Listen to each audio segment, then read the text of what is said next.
අදත් ඔබ රැඳී සිටින්නේ GJ Spoken English channel එකත් සමගයි. මම ගිහාන් ජයසුන්දර. අද මම ඔයගලන්ට කියලා දෙන්න යන්නේ බොරු කියනවට මොකද්ද ඉංග්‍රීසියෙන් කියන්නේ කියලා. බොරු කියනවා. අපි නිතර කතා කරන්නේ බොරු කියන්න එපානේ. එහෙම කියන්නේ. right. අපි බලමු බොරු කියනවට මොකද්ද ඉංග්‍රීසියෙන් කියන්නේ කියලා.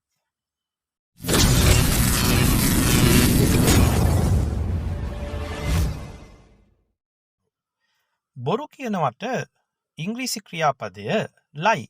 දැන් ඔබට පේනවා LIE lie ක්‍රියාපදයක් බොරු කියනවා. දැන් lie කියන ක්‍රියාපදයේ අතීත අවස්ථාව ඔබට පේනවා LIED lied බොරු කිව්වා.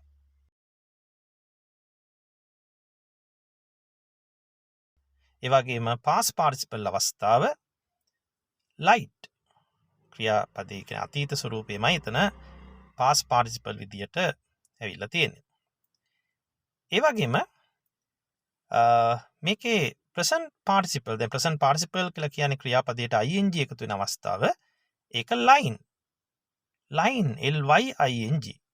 දැන් මෙතන ඔබට කියලා දෙන්න දෙයක් තියෙනවා. දැන් එක දැන් ක්‍රියාපදවලට ing එකතු වීම ටිකක් වෙනස් ස්වරූප ගන්න අවස්ථා තියෙනවා. දැන් LIE කියන එකට ing එකතු වන්නේ IE ඉවත් කොට y දාලා තමයි ing එකතු කරන්නේ.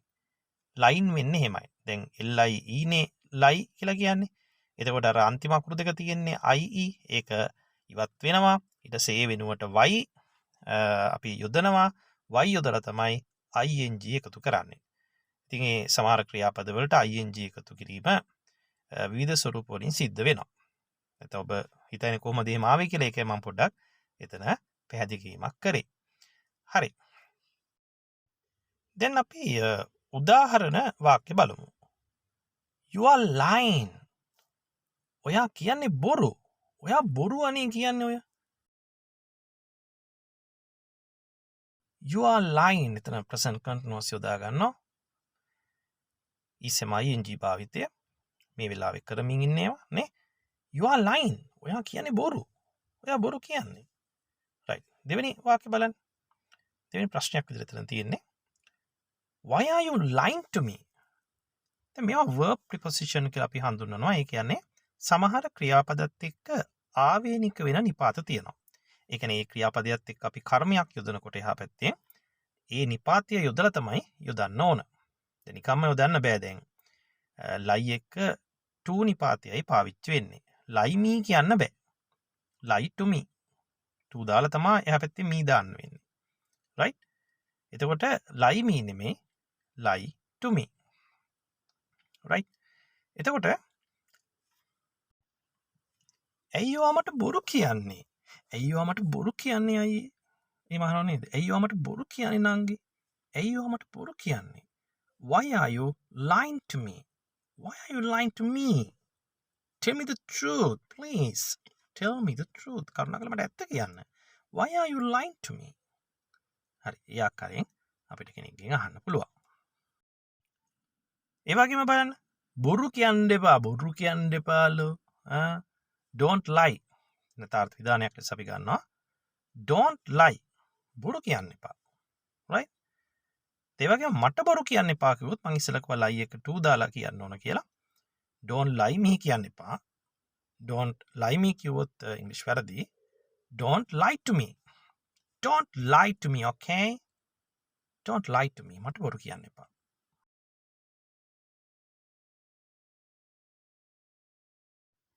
ඉතින් ඒ වගේම මෙතනදී ඔබට ඕන කෙනෙක් එකතු කරන්න පුළුවන්. ඒ කියන්නේ ඒගොල්ලන්ට බොරු කියන්න එපා. Don't lie to them. ඔහුට බොරු කියන්න එපා. Don't lie to him. ඇයට බොරු කියන්න එපා. Don't lie to her. නේ අපිට බොරු කියන්න බෑරද? Don't lie to us. ආදි වශයෙන් ඔබට ඒ ආකාරයෙන් භාෂාව පාවිච්චි කරන්න පුළුවන් ඔබට කැමති පරිදි. ඒ වගේම ඔහු ඔයාට බොරු කියයි. මේ එයා ඔයාට බොරු කියයි දන්නවනේ මියා හැටි. එහෙම කියන්නේ. ඔහු ඔයාට බොරු කියයි. ඒක අනාගත කාලයට අයිති වෙන්නේ. ඒතර he will lie to you. He will lie to you, okay? Be careful. He's a bad guy. ඒගොල්ලෝ ඇයට බොරු කියලා තියෙනවා. present perfect කාලය යොදා ගන්න බොරු කියලා තියෙනවා. එතකොට they have lied. අර present perfect කාලේදී අර past participle අවස්ථාව තමයි යොදා ගන්න වෙන්නේ has have එක. එතකොට they බහුවචනයි. එතකොට have පාවිච්චි වෙන්නේ. මම පොඩ්ඩක් නිකන් ව්‍යාකරණය මතක් කරා ඔබට. එහෙනම් they have lied to her. They have lied to her. ඒගොල්ලෝ ඇයට බොරු කියලා තියෙනවා. They have lied to her. දැන් බලන්න මේ උදාහරණේ don't trust her. ඇයව විශ්වාස කරන්න එපා. trust විශ්වාස කරනකොට අපි ක්‍රියාපදයක් ලෙස යොදා ගන්නවා. she's lying. she's lying. ඇය කියන්නේ බොරු. මේ එයා විශ්වාස කරන්න එපා. එයා කියන්නේ බොරු. don't trust her. she's lying. okay? ඒ වගේම මට සමා වෙන්න මම ඔයාට බොරු කිව්වා. මට සමා වෙන්නයි මම ඔයාට බොරු කිව්වේ. මට සමා වෙන්නන්ගේ මම ඔයාට බොරු කිව්වා. සාමාන්‍යයෙන් මෙහෙම අපි කතා කරනවා. I'm sorry. I lied to you. වැරද්දක් වුණාම සමාව ඉල්ලන එක හොඳ දෙයක්. I'm sorry. I lied to you. I'm sorry I lied to you. ඔව්. ඒ වගේම lie කියන පදය නාම පදයක් ලෙස අපිට යොදා ගන්නත් පුළුවන්. බොරුව නාම පදය බොරුව lie. එතකොට ක්‍රියාපදය නාම පදය යන ආකාර දෙකටම lie කියන වර්ඩ් එක පාවිච්චි කරනවා. දැන් බලන්න I told a lie. දැන් tell කියන්නේ කියනවා. tell වල අතීතය told කිව්වා. එහෙනම් I told a lie මම බොරුවක් කිව්වේ. එහෙනම් බොරුව lie බොරුවක් කිව්වම අපිට දාන්න වෙනවා. a lie. දැන් අපි පෑනක් කියන්නේ a pen කියලා. ඒ වගේ බොරුවක් a lie. එහෙනම් මම බොරුවක් කිව්වේ. I told a lie. I told a lie. ඔව් ඒ වගේම did you tell me a lie? ඔයා මට බොරුවක්ද කිව්වේ? බොරුවක් කිව්වද? එහෙම නැත්නම් ඔයා මට බොරුවක්ද කිව්වේ? Did you tell me a lie? Huh? You are a wonderful person. wow නම් මාරෙක් කෙනා මට බොරුවක්ද කිව්වේ? I believed you. මම විශ්වාස කළා නේ. අපි එහෙම කියන්නේ. ඒතකොට did you tell me a lie? ඔයා මට බොරුවක්ද කිව්වේ? එහෙම අහන්න පුළුවන් අපිට ප්‍රශ්නයක් ආකාරයෙන්. හරි. ඉතින් මම හිතනවා අද ඔබ තවත් වටිනා භාවිතයක් ඉගෙන ගත්තා කියලා. ඉතින් මේවත් පුරුදු වෙලා ඔබේ කතනයට එකතු කරගන්න අද ඉඳන්. හරිනේ අපි තවත් වීඩියෝ එකකින් ළඟදිම හම්බෙමු. එතෙක් ඔබට සුබ දවසක්.